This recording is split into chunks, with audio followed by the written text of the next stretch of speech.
All right, welcome everyone to the first reading of The Culture of the Teutons by Wilhelm Groenbeck. It's in the public domain. Don't copyright me. All right, so we are going to read the introduction first.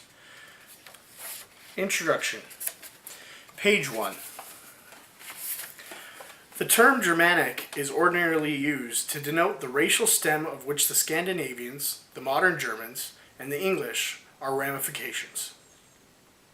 The name itself is probably of extraneous origin, given us by strangers. We do not know what it means. Presumably, it was first intended to denote but a small fraction of these peoples, the fringe adjoining the Celts. In course of time, however, it came to be accepted as a general designation for the whole. The Romans, having learned to distinguish between the inhabitants of Gallia and their eastern neighbors, called the latter Germany, thus rightly emphasizing the close friendship which from the earliest times united the northern and southern inhabitants of the Baltic regions and the riparian and forest-dwelling peoples of North Germany. A kinship evident not only in language, but fully as much in culture, even to its innermost corners. The Teutons make their entry suddenly upon the stage of history. Their appearance falls at the time when Rome was working out the result of its long and active life, crystallizing the striving and achievements of the classical world into the form in which the culture of antiquity was to be handed down to posterity. Into this light they come, and it must be admitted that its brilliance shows them poor and coarse by comparison. There is little splendor to be found here, it would seem. We see them first from without, with Roman eyes. That's very important, guys, with Roman eyes. Looking in upon them as into a strange country. And the eye's first impression is of a foaming flood of men, a wave of warriors, pouring in with the elemental fury of the sea over eastern Gaul to break upon the front of Caesar's legions and be smoothed away in a mighty backwash of recoil. Thus, roughly, Caesar's first encounter with these barbarians appears in the description of the great Roman himself. And beyond this flood, we look into a land, dark, barren, and forbidding, bristling with unfriendly forests and spread with marshes. In it, we are shown groups of men who, in the intervals of their wars and forays, lie idling on couches of skins or sitting carousing noisily by daylight, and for sheer lack of occupation gamble away their few possessions, horses and women, even their very lives and freedom, down to the pelt upon their back. And between the groups go tall, sturdy women with ungentle eyes and scornful mien. In among all this shouting and raving sounds here and there a voice of mystery, an old crone making prophecy to an awed stillness round, a vague suggestion that these riotous men at moments give themselves up in breathless silence to the worship of their gods. But what are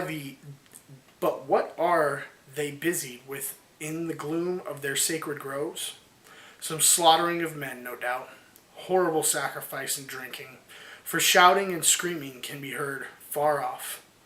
To the peoples of the south, these dwellers in the northern wastes were simply barbarians. The Romans and the Greeks regarded their existence as the mere negation of civilized life. So I want to stop right there for a minute. So what does this all mean?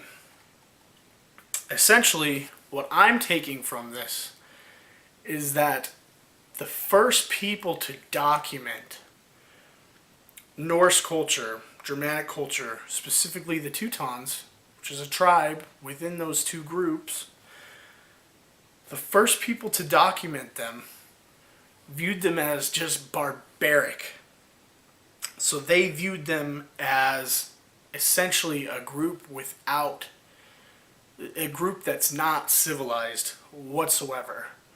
They gamble away everything for no reason whatsoever. They don't care. They're loud.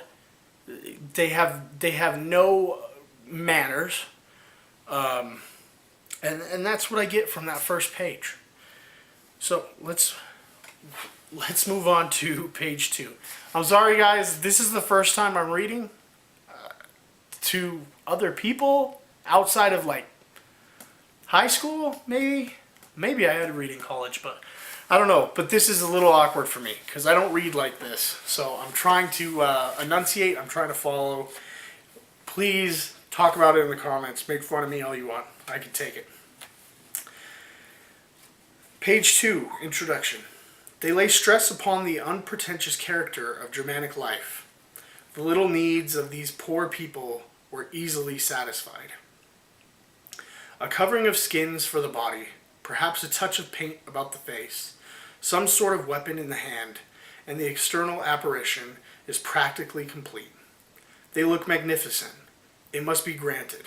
In their semi-nakedness, for what human art neglects is here provided for by nature, that has given them beautiful muscles, and splendid red or blonde hair that would not shame the loveliest lady in Rome. The German is a piece of nature's work, and his place is in a natural environment, among the forests of the mountain slopes. There he lives, whether in the excitement of the chase or some fierce warlike raid. At home, he spends his time in a somnolent state of idleness and intoxication. He lies amid the dirt and soot and smoke in a place that he may call his house, but which is really nothing better than a shed, a stable where man and beast are equally at home. The need of shaping his surroundings according to a personality of his own, that might well be called the instinct of nobility in civilization, is something he has clearly never felt. So, Wilhelm is basically giving us insight into what the Romans are seeing, and he's trying to tell us this is how the Romans view it, alright? So the Romans have their great, extravagant stone buildings. I'm assuming, sorry, I'm not quite there in time periods or anything like that. But the Romans have better buildings, obviously, than what the Teutons have. So, he's saying that they have a shack. Essentially, they live in a shack. And the Romans are saying that they don't do anything when they're at home. Regardless of what that is, who knows? Maybe in Rome you were supposed to, when you were at home, you were supposed to go mingle with people. You were supposed to do certain things, what have you. So we automatically see a difference between Roman culture and the culture of the Teutons. They're saying that in the eyes of the Romans, the Teutons are essentially lazy and drunk all the time. So it'll be interesting to see what happens further along, to see how Wilhelm twists from the Roman view into what he thinks is more, how can I say this, more of a culturally respectful view of the Teutons.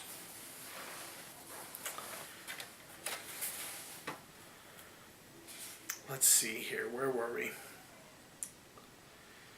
So, living thus in a state of nature and existing on what nature provides, he has in himself the wildness of that nature. True, he was credited by the fastidious onlookers of the South also with certain greatness. He is capable of great devotion. He will risk his life for the sake of a chance guest whose only claim upon him is the fact that he came last evening to the dwelling of his host and spent the night upon his couch. The women often exhibit an instinctive horror of anything that could in any way degrade them. But in reality, the barbarian knows absolutely nothing of such qualities as faithfulness and keeping to a given word. The power of distinction, which is the mark of true humanity, is something he entirely lacks. It never occurs to him that anything could be good by eternal law. He has no laws, and when he does what is good, his action is dictated solely by natural instinct. I'm going to stop there.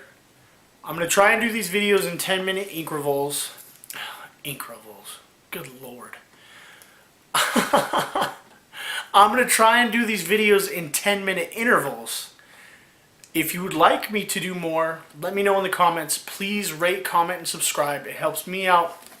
It makes me more apt to do more of these things. We're not very far into this book, so there's plenty more to come, and I would like your guys' feedback, your comments. Rate, comment, subscribe, share the video. It helps me out. We'll talk to you guys later. Have a good one.